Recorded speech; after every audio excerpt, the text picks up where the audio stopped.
Lately, I've been feeling quite stressed because of the fact that I basically have so many things that I want to do. A lot of them are fun, a lot of them are stuff that I need to do or whatever.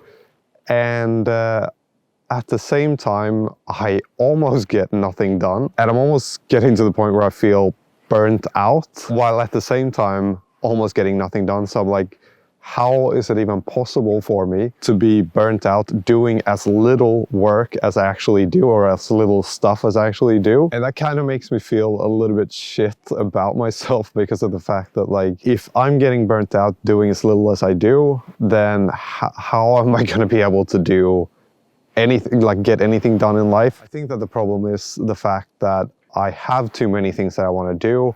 I want to film for this channel. I want to work on other channels as well, like the hard-coded channel that I created.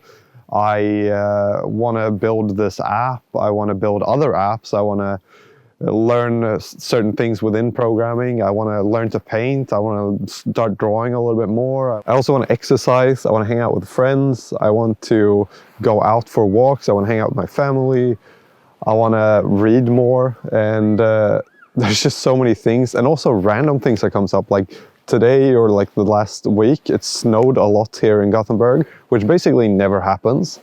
And so when that happens, I want to take advantage and like go play in the snow, because I know that tomorrow the snow could be gone. And so since I'm in this very lucky position of being able to set my own schedule, I often end up like deprioritizing work and things like that, and prioritizing like hanging out with friends or taking advantage of opportunities that come up, like the snow. And at the same time, I don't want to stop doing that, because I feel like you never know what's going to happen. Let's say that I break my leg or something, then all of a sudden I can't play in the snow for the rest of the winter. That's something that's not super fun. So therefore it feels like it's better to just take advantage of it if I can, and then push the work that I need to do until tomorrow. And so I do that, and then the next day comes around, and I just end up feeling kind of overwhelmed by what I need to get done. Like if I'm gonna build the app or something like that, then I just get overwhelmed about like, okay, where am I gonna start? Oh my God, what this obstacle that I have. Like for instance, last video we got something done that was really, really good for me, because that was a huge obstacle for me that I ended up procrastinating on a lot. I think it was like a month of just procrastinating on that. That was basically the database, like getting the database set up on Firestore, and just being able to add things and retrieve things from that database was something that I'd never done before. So I was like kind of had this as a big obstacle in my head. That was causing me a lot of stress, because I was like, okay, I need to get to work on this. I really want to finish the app, but I don't know where to start. And so I didn't actually end up starting a lot and like pushing that video forward a lot. That's the thing too with like all of these things that I want to do, or especially with the app, is that I also want to document the process of building the app out. And so that means that I can't just sit down and start coding on the app.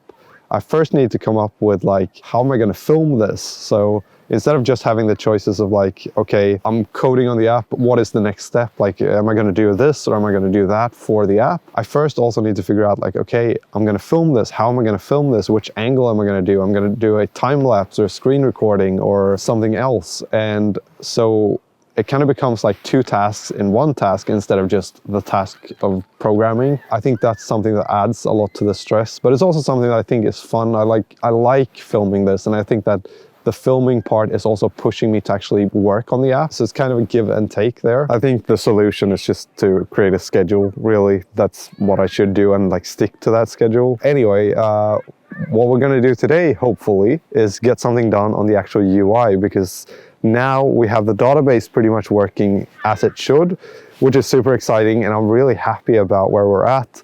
And all my like working out right now, I'm getting super excited to actually test this app out in the gym and like actually track my workouts. We'll see how far we get, but yeah, I just wanted to share this as like a part of me wanting to share my thought process during the build out of this app, so that you can get some insight into how my mind was feeling or thinking during the process. Anyway, I'm gonna go play in the snow now.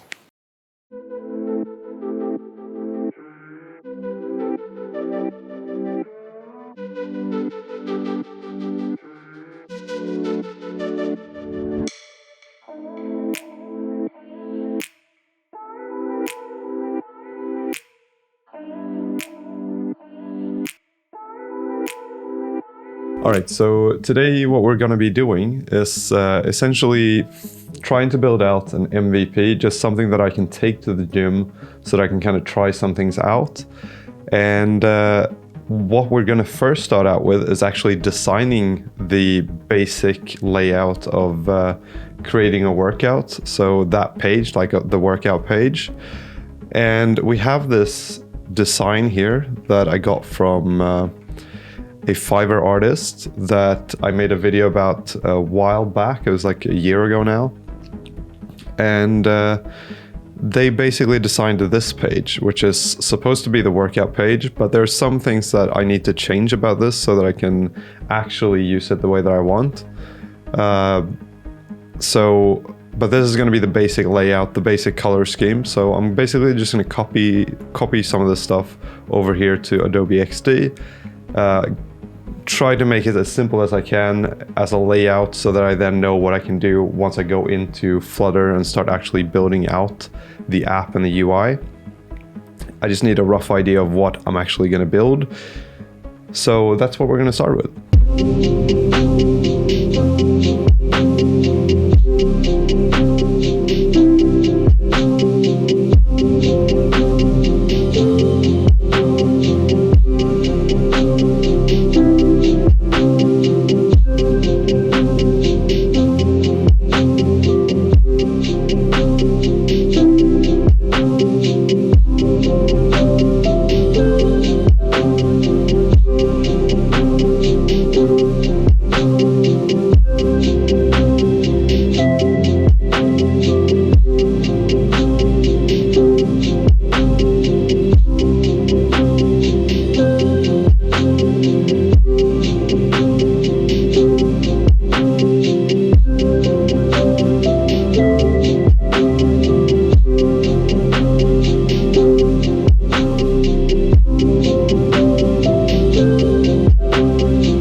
Okay, so this is what I've come up with so far.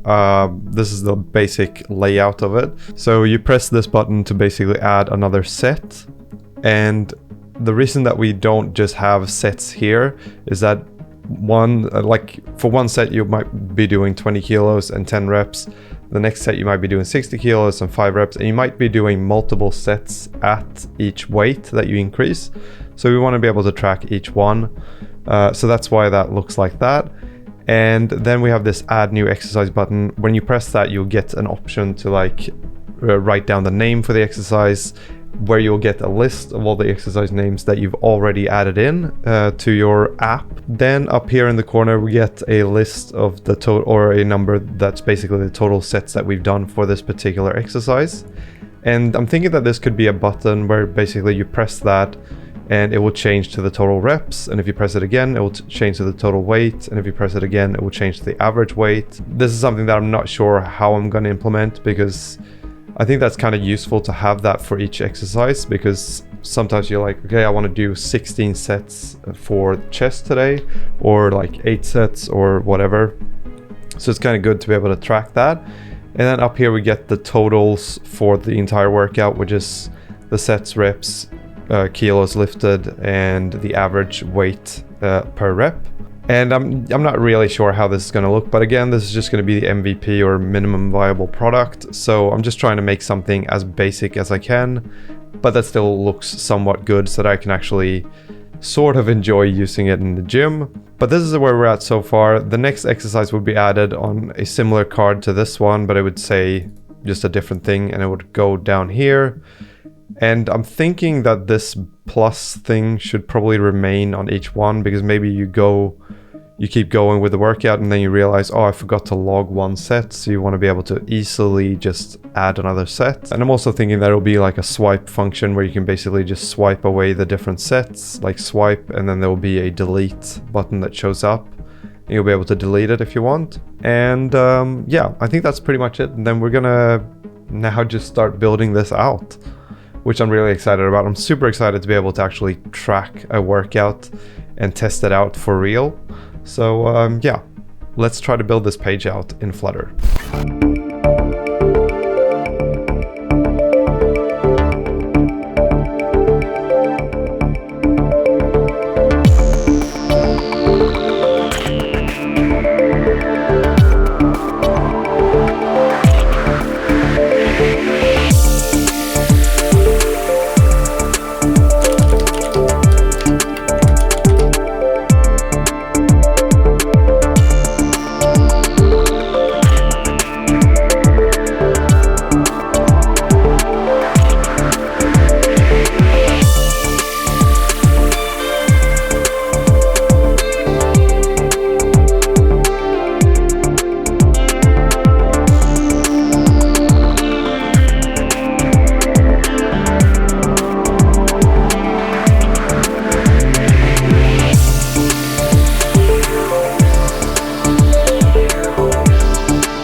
gonna just head to the gym quickly, and then we're gonna get back to this.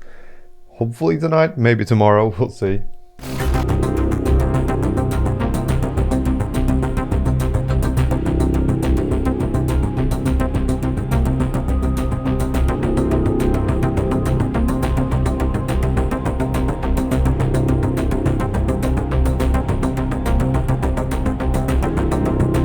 Okay, so I ended up staying up until about 1 a.m. just working on the app, just because I got into a really good flow and got really excited about the progress that I was making. But while I was getting busy spending around 12 hours a day just working on this app, GiveWell spends over 20,000 hours each year researching charitable organizations, and I'm very proud to have them as a sponsor of this channel.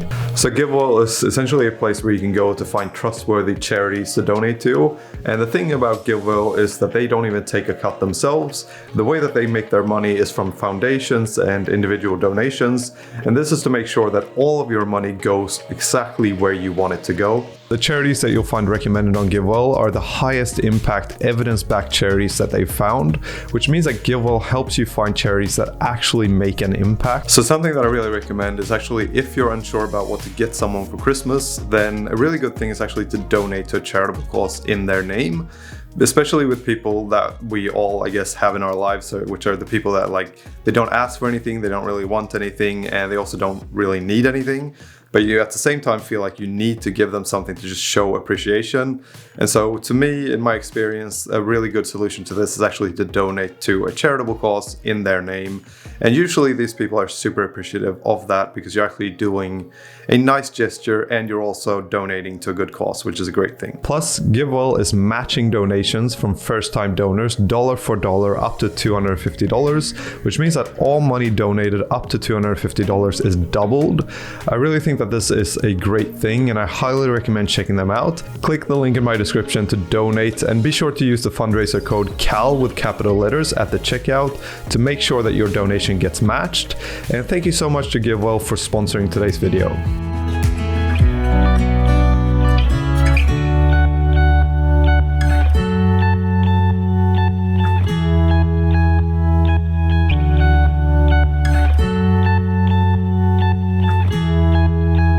I just looked at a piece of footage of myself at this angle and I realized that I look like complete shit. But that's because I stayed up until like 1 a.m. yesterday, and I basically never do that. And so for me, that just kind of ruins me. It will take me like a week to recover from staying up that late. But I did it because I got a lot of work done on the app and I got really into like a flow of working. And now I'm at like the fun part, the stuff that I like, where I actually get to build out the look of the app, or the front end, I guess, which is to me the more fun part, because I guess that's because I know how to do that a little bit better at least. Now the big issue is something that's very related to like the first episode of the startup vlog that was a couple months ago now, where I basically was trying to do the login screen and I wasn't able to get a certain text to update based on a button press. It's basically the same right now. I'm trying to get the total amount of sets to update every time I add another set, essentially. Ideally, it would update as soon as I've like entered in the text. So that's what I'm trying to work with, but I'm not getting that to work, even with set state and all that stuff. So I think there's something that I need to Google to figure out how to work with all these different things and take stuff from one widget to another widget and do all that stuff in Flutter, which I'm not great at. But yeah, we're getting close to actually having it finished. So today I'm just hopefully going to get to the point where at least we have this exercise card, the thing that I've been working on, at least we have that done. If we get to that point, then I'll be super happy today. So that's the goal.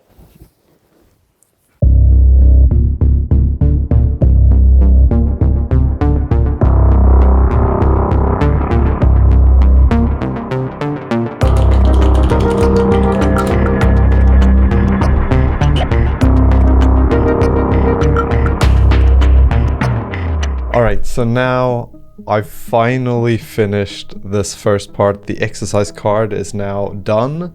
As you can see right now, when you open up, or when you've added this first exercise, you get a first set that's just empty. And what this has is basically it's grayed out in here. There are numbers, and these numbers are based on the last workout that you did.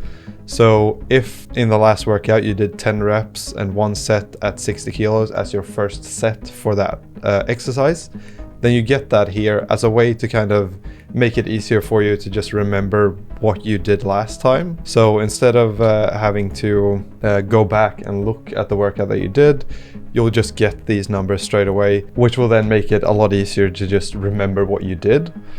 And then we can just do that. And as soon as you enter some sort of text in here, if we change it to reps, if we change that to 1, it says 2 sets, 2 reps, 2 reps. If we change that to 14, we see 28 reps here, and then we can just keep going here and we see 1680 kilos lifted. So that's 14 times 2 times 60 kilos.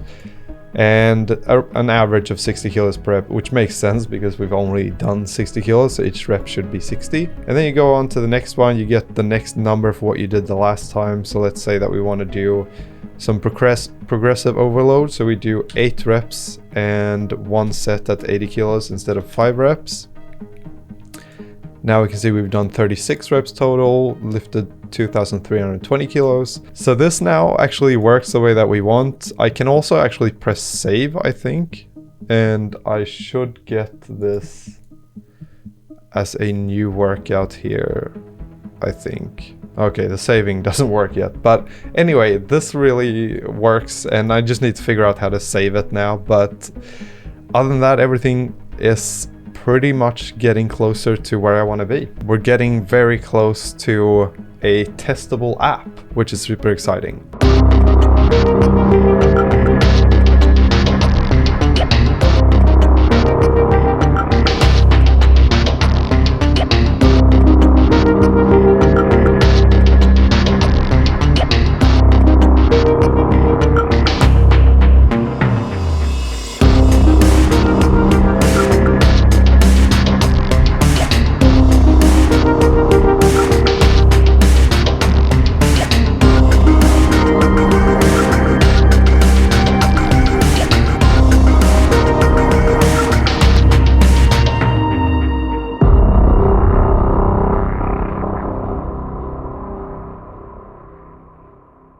Alright, so we finally have the app running on my phone, as you can see.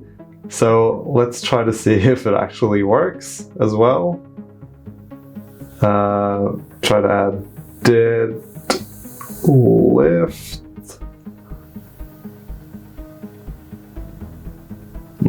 So far seems to be working.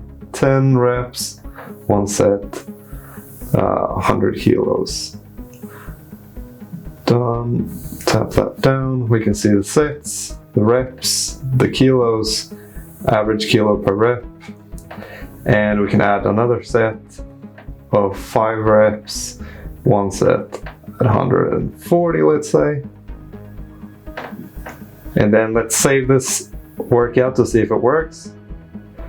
When you save it, it should just disappear. I haven't fixed anything else, so that's what should happen. And then now what should happen is we should have an exercise here called deadlift, which we do. And we also get the previous reps and sets.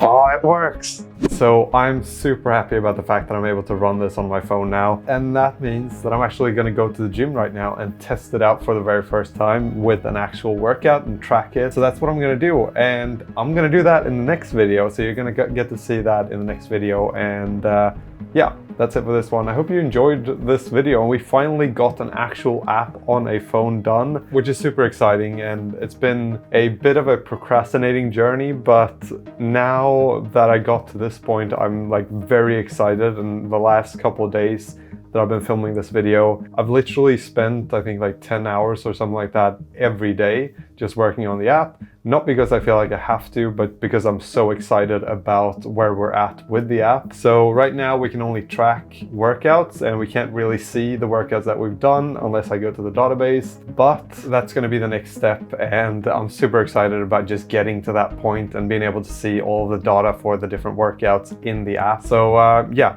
I'll see you in the next one, and in the next one we're going to work out and actually track the workout, and then we're going to move on to building out the rest of the stuff for the app, of course.